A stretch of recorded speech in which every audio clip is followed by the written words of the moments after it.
You trying to scam your way into first class, kid? The words cracked across the cabin before the aircraft door had even closed. Heads turned. A businessman lowered his tablet. Passengers twisted toward seat 2A, where a slim Asian teenager stood in the aisle with one hand on the leather headrest, his boarding pass pinched between two fingers. The flight attendant confronting him had the kind of voice trained by years of being obeyed in narrow spaces. Marla Keene wore her Navy uniform like rank, chin high, mouth tight. Beside her, the gate supervisor she had summoned aboard, a broad man named Rick Doss, folded his arms and looked the boy over the way men looked at counterfeit bills. I already told you, Marla said, louder now, for the benefit of everyone listening. This ticket is not valid. You do not get to march up here, sit in first class, and pretend nobody will notice. A few scattered laughs slipped from farther back. Not kind laughter, relieved laughter, the kind people used when someone else had been selected for public embarrassment. The boy did not move. He looked maybe 16, 17 at most. Clean white sneakers, dark hoodie under a plain jacket, cheap-looking backpack slung over one shoulder, no watch, no loud confidence. His name, printed on the boarding pass Marla refused to hand back, was Elias Navarro. You need to step aside, Rick said. Now. We can deal with whatever stunt this is back at the gate. It isn't a stunt, Elias said. His voice was quiet enough that the passengers nearest him leaned in. Marla gave a sharp laugh. Of course it isn't. And I'm supposed to believe a child boarded with a first-class ticket under executive hold and just happened to wander into one of the most restricted seats on this plane? Elias met her gaze without flinching. I didn't wander. That answer seemed to irritate her more than any protest. She took one step closer, invading what little space the aisle allowed. Listen to me carefully, she snapped. People pay real money for these seats. You do not get to play games because you saw an opening. I have passengers waiting, a departure clock running, and a cabin full of people who know how to follow instructions. Don't make this uglier than it already is. Across the aisle, an older Filipino woman in economy plus froze with her purse clutched to her stomach. She had seen this look before, that mixture of irritation and contempt people used when they wanted compliance fast and dignity thrown overboard. A young mother lowered her eyes. A man in a blazer smirked. Elias stood still in the center of it. No trembling hands, no angry outburst, just a stillness so complete it seemed to frustrate the noise around him. Rick reached for the boy's carry-on. You're coming off the aircraft. Elias's fingers tightened on the strap before letting go. You shouldn't touch my things. Marla turned half toward the cabin, lifting the boarding pass like evidence before a jury. Unbelievable, she said. He's still acting like this is his seat. More laughter now, a murmur of whispers. Fraud. Entitled. Kids these days. Marla looked back at him and delivered the line like a sentence. You are not flying first class today. For one suspended second, the front cabin seemed to hang on what the boy would do next. What made the moment strange was that Elias did not look embarrassed. He looked tired, as if this was not a shocking new insult, but a familiar room he had walked into under different lighting. 2 hours earlier, he had arrived at Terminal 3 alone, as instructed. No chauffeur, no assistant, no escort. His father had insisted on that. You want to understand this business? Julian Navarro had said over breakfast. Then you travel through it. You watch people. You wait in lines. You hear complaints. You see what our passengers see. Julian Navarro's name was never spoken softly in aviation circles. Founder, majority owner. The man who had built Aurora Atlantic from 3 leased aircraft and a mountain of debt into one of the most profitable long-haul carriers in North America. There were stories about impossible turnarounds, brutal standards, and a memory so precise he could recall a baggage delay from years earlier and the name of the manager who had mishandled it. People called him many things behind his back. Visionary, tyrant, builder. But the phrase that floated through the company with almost superstitious weight was simple. If Navarro noticed, everything changed. His son, by contrast, was almost never seen. Most employees would not have recognized Elias from a company photo. That was by design. Julian did not bring his family onto stages. No glossy spreads, no smiling campaigns. Even when Elias appeared at corporate events as a child, he had been kept at the edges. Still, rumors persisted that the boy spoke 3 languages, that he spent summers in hangars instead of resorts, that Julian Navarro trusted almost nobody, but listened when his son spoke. By the time Elias reached security, none of that was visible.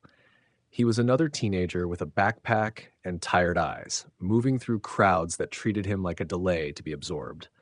And when Marla Keene first noticed him near the priority lane, she saw exactly what she expected to see. Someone who did not belong. Marla had made her judgment before she ever scanned the code a second time. Elias had seen it happen in the small tightening of her mouth, in the flick of her eyes from his shoes to his face to the seat number glowing on her handheld screen. The machine had told her one thing. Her instincts, sharpened by years of sorting people into visible categories, had told her another.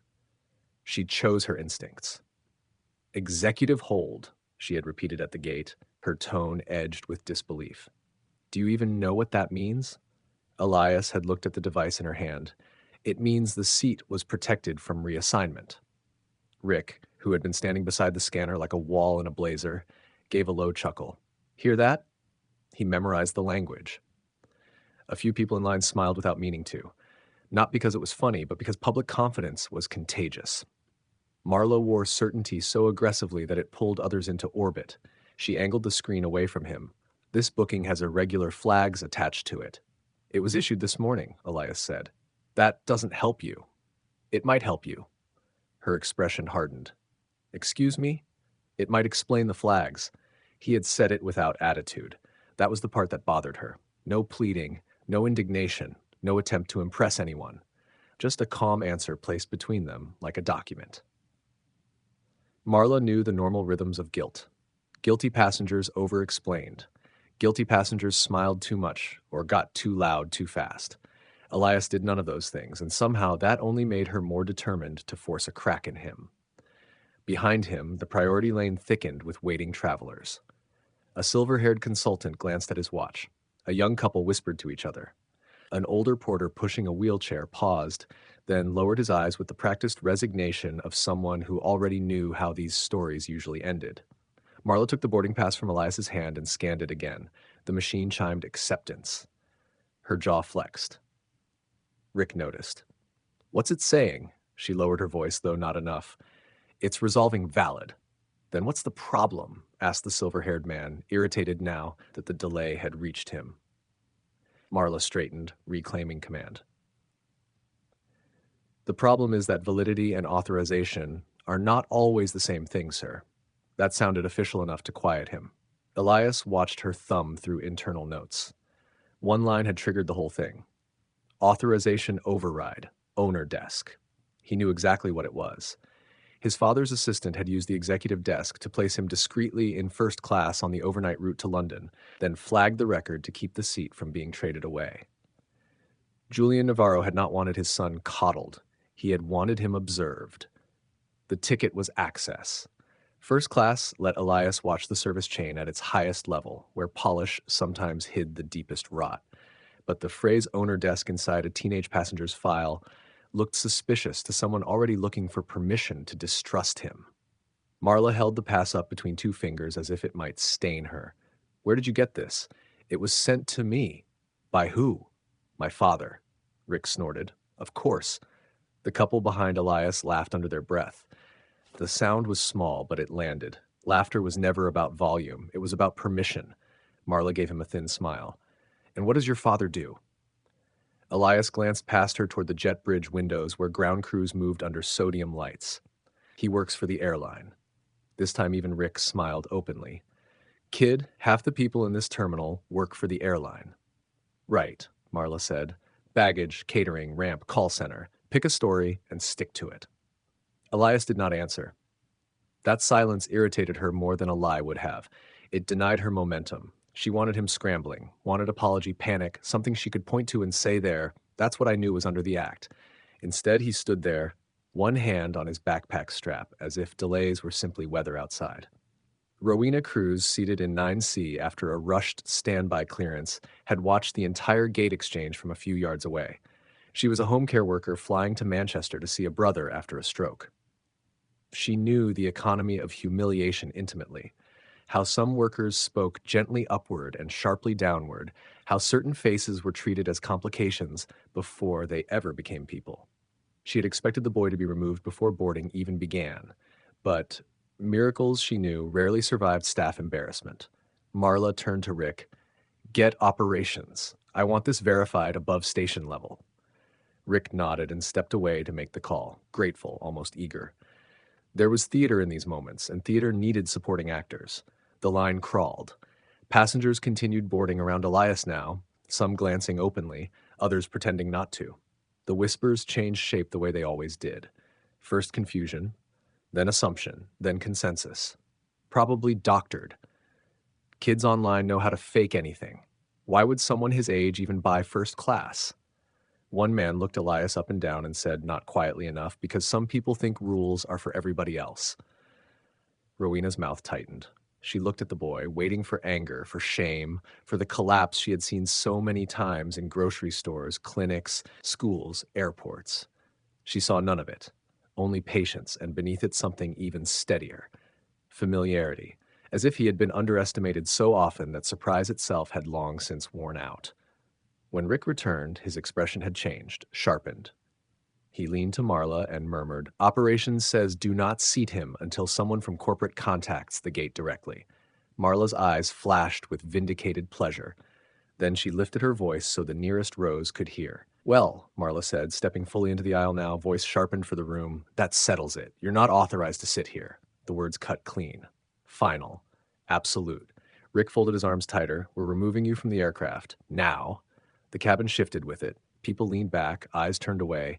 The outcome felt decided. Elias nodded once, not in agreement, in recognition. "Okay," he said. He reached for his backpack. Calm, measured, unbothered. That calm irritated Marla more than any protest would have. "You understand," she pressed, louder now, "that attempting to board under fraudulent credentials can result in a permanent ban." Elias adjusted his strap. "I understand what you think is happening." A few passengers shifted. Not laughing anymore. Not comfortable either. Rick stepped forward. "Let's go." They moved. One step. Two. Then the device chimed. Sharp. Interruptive. Marla glanced down. Her screen had changed. Executive channel, priority override. Her posture tightened. Rick noticed immediately. "What is it?" The device vibrated. Incoming call. Marla hesitated. Then answered. "Keen." Silence. Then, "Yes, he's here." Her voice changed. The edge disappeared, replaced by something else. Recognition. Rick leaned in. "What's happening?" Marla turned slightly away. "No, he hasn't been seated." Pause. Her eyes flicked toward Elias. Standing still, waiting. "Yes, understood." Another pause. Longer. Then, "Yes, sir." She ended the call. For a moment, no one moved. Then Rick spoke. "Well?" Marla didn't answer him. She looked at Elias, really looked. "You need to stay where you are," she said. The authority was still there, but now it carried weight. Rick frowned. "Stay? We're not removing him?" Marla's voice was quieter now. "No." That single word shifted the room. "No, we are not removing him." The whispers returned, but different, uncertain. The overhead speaker clicked, a soft tone, well, if that, then the captain's voice. "Ladies and gentlemen, before departure, we need a brief moment." Silence spread, fast. "There has been a serious error in passenger handling in our forward cabin." Passengers leaned in. This wasn't routine. This wasn't procedural. This matter is being escalated to executive level. A pause. Then, "Mr. Navarro, welcome aboard." Total silence. Rick stared at Elias, confusion breaking into something else. Fear. Marla's grip tightened around her device. Then it rang again. She answered instantly. "Yes, sir." This time there was no attempt to mask it. The voice on the other end carried, not loud, but absolute. "Put him on." Marla turned, held the device out. Elias took it, effortless. "Hi," he said. The entire cabin leaned into the moment. "Did you get on without issue?" the voice asked. Elias glanced once at Marla, at Rick, at the room. "Not exactly," he said. A pause, longer this time, heavier. "I see," the voice replied. "Calm, controlled, dangerous. Stay where you are." Elias nodded slightly. "Okay." He handed the device back. Marla took it carefully. Rick stepped closer. "Who is that?" Marla didn't answer, because the voice came again, clear enough now for everyone near the front to hear. "Identify yourselves." Marla froze. This is Marla Keene, senior cabin attendant." "Full names," the voice said. No anger, no volume, just command. "Marla Keene," she repeated. Rick swallowed. "Rick Doss, gate supervisor." "Anyone else involved?" Marla hesitated. Then, "2 attendants at the gate and passengers witnessed." "Not passengers," the voice said. "Staff." Silence. Marla's throat tightened. Just us, she said. Another pause. Then understood. The next words came clean. Precise. Effective immediately, both of you are removed from duty pending review. Rick blinked. What? Marla's face drained. You will complete this flight, the voice continued, under observation. No emotion, just consequence. Your performance for the remainder of this journey will determine whether you remain employed by this airline. The words hit harder than shouting ever could. Rick stepped back. You can't? I can, the voice said. Still calm, still controlled. You represent my company. Silence swallowed the cabin. You misjudged a passenger. Pause. You humiliated him publicly. Pause. You ignored system validation. Pause. You escalated without verification. Each line. A strike. Measured. Final. You will now demonstrate whether that failure was a lapse, a breath, or who you are. Marla didn't speak, couldn't. Rick's mouth opened, closed. Nothing came out. Is that understood? The voice asked. Yes, Marla said, barely above a whisper. Rick nodded quickly. Yes. Good. The call ended. No farewell, no softening. Just silence. Heavy. Absolute. Marla lowered the device slowly. Her hands were steady, but thinner. Rick looked around. At the passengers. At the space that had turned against him. The same room he had controlled minutes ago. Gone. Reversed. Marla turned to Elias. There were no rehearsed words for this. No training manual. No script. Your seat is ready, she said. Elias nodded once. He stepped past them. Sat in 2A. Buckled in. Calm. Unchanged. Around him, the cabin shifted again. But this time, no whispers. No laughter. Just awareness. Rowena and 9C exhaled slowly. Not relief. Recognition. The correction had come. Rick stepped back. Further this time. Creating distance. As if space could undo what had already happened. Marla straightened. Professional, but different. Cabin secure, she said into the interphone. Her voice held, but barely. The aircraft door closed. The engines began their low hum. And in seat 2A, Elias looked out the window. Still. Quiet. As if none of it mattered. Because for him, this wasn't victory. It was alignment. The world correcting itself. And behind that correction was a man who had built an empire on standards and had just reminded everyone that those standards apply to everyone. No exceptions, no assumptions, no mistakes without consequence. If Elias's story hit something in you, don't just watch. Do something with it. Share this with someone who's ever been judged before they were heard, someone who's been told they don't belong just because they didn't look like power. But don't stop there. Pay attention the next time you're in a room, a plane, a meeting, a line. Watch who gets dismissed first. Watch who people assume things about before they even speak. Then be the person who doesn't follow that script. Speak up when it's easier to stay quiet. Back someone when the room turns on them. Interrupt the moment before it becomes humiliation. Because what happened on that plane happens everywhere, every day. And most of the time, no one calls it out. This time, someone did. And everything changed. If you believe people shouldn't have to prove their worth just to be treated with respect, subscribe to Beyond the Model Minority, because these stories aren't just fiction. They're corrections. They're the moments we wish happened, finally told the way they should. Because somewhere right now, there's someone being underestimated, someone being talked down to, someone being told, you don't belong here. And the room is laughing, not knowing they're standing in front of someone they shouldn't have underestimated. Let's change that. Not quietly. Not someday. Now.